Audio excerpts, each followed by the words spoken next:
RGR9 news కి స్వాగతం. ఇది ప్రత్యేకమైన సందర్భం. నిన్నటి నుంచి మీరందరూ చూస్తూ ఉన్నారు.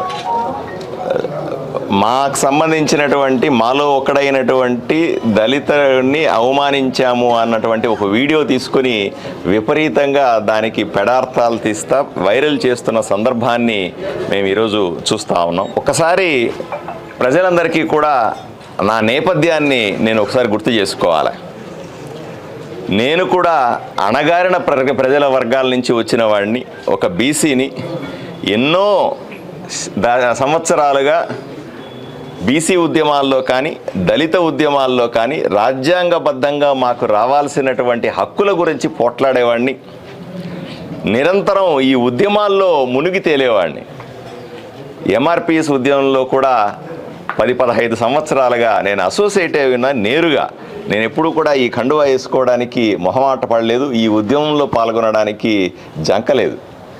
జేఎంబీఎం ఉద్యమంలో కూడా ఎన్నో రకాల దళితులకు సంబంధించిన సమస్యల మీద నిరంతరం అసెంబ్లీలో గళమెత్తడమైనా ఎక్కడ అవకాశం దొరికితే అక్కడ వీళ్ళ పక్షాన, మా అందరి పక్షాన నిలబడడానికి ఏ రోజు కూడా వెనుకాడిన వ్యక్తిని.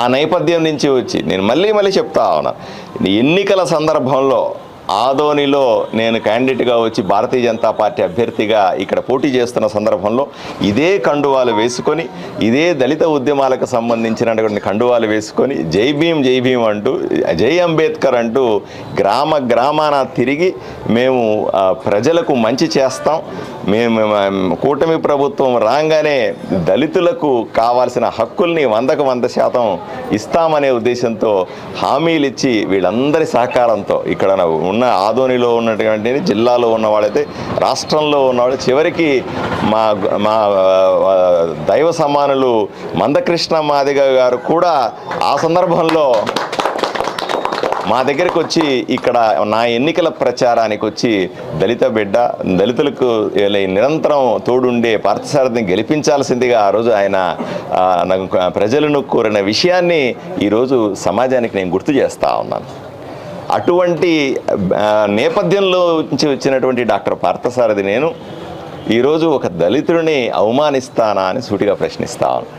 అట్లాంటి అవకాశమే లేదు అని నేను వివరణ ఇస్తా ఉన్నాను. ఆ రోజు జరిగిన సందర్భం వేరు. ఆ గ్రామంలో మేము వెళ్ళాం.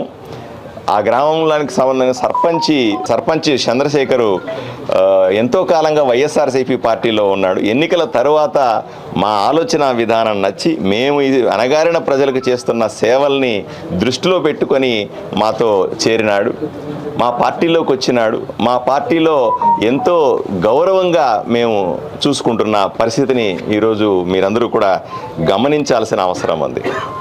ఆ సందర్భంలో మేము గ్రామంలో వెళ్ళి గ్రామం అంతా తిరిగిన తర్వాత ఆయన దూరంగా నిలబడినాడు. మేము ఆలయం కట్ట మీద నిలబడినాం. అది దేవాలయానికి సంబంధించినటువంటి కట్ట, అది దాని మీద నిలబడినాం. ఆయన దూరంగా ఉన్నాడు, అర్థం కాలేదు. నేను చూస్తున్నా ఎక్కడున్నా నీ మనిషిని పక్కన చూస్తాను, లేడు ఎక్కడో దూరంగా జనాల మధ్యలో ఉంటే రావయ్యా అని పిలుస్తూ ఉన్నాం. పైకి రమ్మన్నాం. 2 సార్లు 3 సార్లు పైకి రానున్నా, పక్కన ఉండాల్సిన వ్యక్తివి నువ్వు అని పిలుస్తూ ఉన్నాం. నాకు అనుమానం వచ్చింది, అతను ఏమన్నా వేరే మతాన్ని ఆచరిస్తున్నాడేమో, అందువల్ల దేవుడి కట్ట మీద నిలబడడానికి ఇబ్బంది పడతా ఉన్నాడా అని నేను ఆ దృష్టితో ఎంక్వైరీ చేస్తూ ఉన్నాను.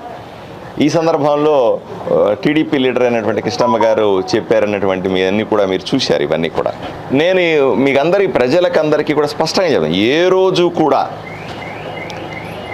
అతను ఏ ఒక్క అణగారిన ప్రజల్ని, ఏ ఒక్క బీసీని కానీ, ఏ ఒక్క ఎస్సీని కానీ, ఏది ఒక్క ఎస్టీని కానీ, ఏ ఒక్క మైనారిటీ ఎవరిని కూడా కించపరచాలని కానీ తక్కువ చేసి చూడాలన్న ఆలోచన మాకు ఏ రోజు లేదు. అటువంటి రాజకీయాలే చేయలేదు.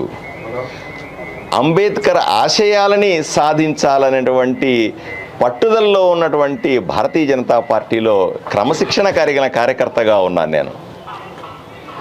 నిరంతరం అంబేద్కర్ యొక్కటువంటి ఆలోచనల్ని సమాజంలో మార్పు తీసుకురావాలనే ఆలోచనతో పనిచేసేవాళ్ళం మేమంతా కూడా. ఎన్నో సందర్భాల్లో బిఆర్ అంబేద్కర్ గారి జీవిత కథని భారతీయ జనతా పార్టీ వైపు నుంచి ఎన్నో ఊర్లలో, ఎన్నో సభల్లో నేనుగా ప్రస్తావించిన వాడిని. ఇటువంటి ఆలోచనలు ఉన్నటువంటి క్రమశిక్షణ కలిగినటువంటి ఒక కార్యకర్తని, ఉద్యమ నేపథ్యం ఉన్నటువంటి ఒక ఉద్యమకారుణ్ణి, నిరంతరం అణగారిన ప్రజలతో ఉండి వాళ్ళ వైపు నుంచి ఉద్యమించే నాలాంటి వాడి మీద ఎవరో దానికి కావాలని వీడియో వైరల్ చేయడం, దాన్ని ఎడిట్లు చేయడం, చిలకలు వలకలుగా చేయడం, ఈ ఇబ్బంది పెట్టే ప్రయత్నం చేయడం, దాన్ని ఏదో అవమానం జరిగిందంటూ ప్రజలను రెచ్చగొట్టే ప్రయత్నం చేస్తూ ఉన్నారు. ఇది స్పష్టం. నేను ఒక బీసీ ఎమ్మెల్యేనని తెలుసు, నిరంతరం ఉద్యమ స్ఫూర్తితో ఉంటానని తెలుసు. ఇవన్నీ తెలిసి ఏదో రకంగా బీసీలకు మధ్య ఎస్సీలకు మధ్య గ్యాప్ పెట్టే ప్రయత్నం ఏమైనా చేస్తున్నారా? ఇది కూడా ఆలోచన చేయాల్సిన అవసరం ఉంది. ఏది ఏమైనప్పటికి కూడా జరిగిన విషయాన్ని మాత్రం మీరందరూ వీడియోలు 1-4 సార్లు వీడియోలో చూడాల్సిన అవసరం ఉంది. నా ప్రమేయం లేనప్పటికి కూడా, నాకు అటువంటి ఆలోచన లేనప్పటికి కూడా, అటువంటి ప్రవర్తన లేనప్పటికీ కూడా నా సమక్షంలో జరిగిన దానికి నేను బాధ్యత వహించాల్సిన అవసరం కూడా ఉంది. జరిగిన సంఘటనల్ని పూర్తిగా ఖండిస్తూ, జరిగినటువంటి సంఘటనలో ఎవరి మనోభావాలు దెబ్బతిన్నా, మా సర్పంచ్ గారు నిన్నే మాట్లాడినారు కూడా, నాతో ఎలా ఉంటాడు, మా పార్టీలో ఎలా ఉంటాడు, మిగతా వీళ్ళందరికీ కూడా ఊర్లో ఉన్నటువంటి ఒకటి ఆలోచన చేయాలి. ఆదోనిలో మున్సిపల్ ఆఫీసులో ఒక జరిగినటువంటి అధికారిక కార్యక్రమంలో దళితుల కాళ్ళు కడిగి ఆ నీళ్లు నెత్తిన చల్లుకున్నటువంటి ఎమ్మెల్యే ఎవరన్నా ఉన్నారంటే చరిత్రలో, ఆంధ్రప్రదేశ్ చరిత్రలో ఒకే ఒక్క ఎమ్మెల్యే, అది పార్థసారథి ఎమ్మెల్యే, ఆదోని నుంచి ఎమ్మెల్యే అని గర్వంగా చెప్పుకునే ఉద్యమ సంఘాలు. ఇది నిజం. అలాగే నేను అసెంబ్లీలో మాట్లాడినా, బయట మాట్లాడినా, ఏ గ్రామానికి వెళ్ళినా సరే తారతమ్యాలు లేకుండా చేస్తాం.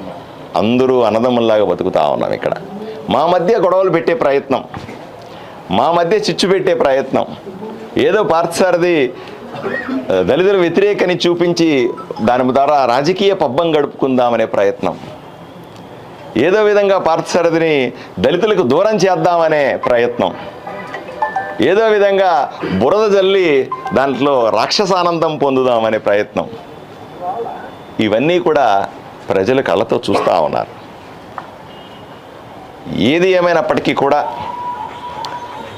నిన్నటి జరిగినటువంటి ఆ వీడియో చూసి అనుమానం వచ్చిన ప్రతి ఒక్కరికి కూడా, ఆ వీడియో చూసి బాధపడిన ఎవరికైనా సరే, లేదా దాని నిజమో కాదో అబద్ధమో తెలియక కన్ఫ్యూజన్లో ఉన్న ఎవరికైనా సరే నేను సమాధానం చెప్పాల్సిన అవసరం ఉంది. అందువల్లే ఈ సమావేశాన్ని ఏర్పాటు చేసి నా తోటి ఉద్యమకారులందరితో పూర్తి స్థాయిలో చర్చించినాం. దీన్ని ఎలా ఎదుర్కోవాలా అన్న విషయాన్ని కూడా మేము స్పష్టంగా ఆలోచన చేశాం. అన్నింటికంటే ముందు రాజకీయంగా ఎదుర్కోవడం సులభం, సామాజికంగా నేను ఎప్పుడు వాళ్ళతో ఉంటాను కాబట్టి వాళ్ళతో నాకు ఎప్పటికీ గొడవలు వచ్చే అవకాశం లేదు. అయినప్పటికీ కూడా ఈ జరుగుతున్నటువంటి ప్రచారం మీద ఎక్కడో చోట ఆపాల్సిన అవసరం ఉంది. ప్రచారము దుష్ప్రచారం అని చెప్పాల్సిన అవసరం ఉంది. అందువల్ల ఈ సభాముఖంగా మా అందరి సమక్షంలో, మీడియా సమక్షంలో జరిగిన వాటికి చింతిస్తూ ఉద్యమ సంఘాలకు కానీ, దళిత సంఘాలకు కానీ, దళితులకు కానీ, మా బీసీలకు కానీ, అణగారిన వర్గాలకు ఎవరైనా సరే నేను బహిరంగంగా క్షమాపణ చెప్తా ఉన్నాను. ఎందుకంటే చాలామంది అంటారు, ఏమండి క్షమాపణ చెప్తున్నారు ఎట్లా అని.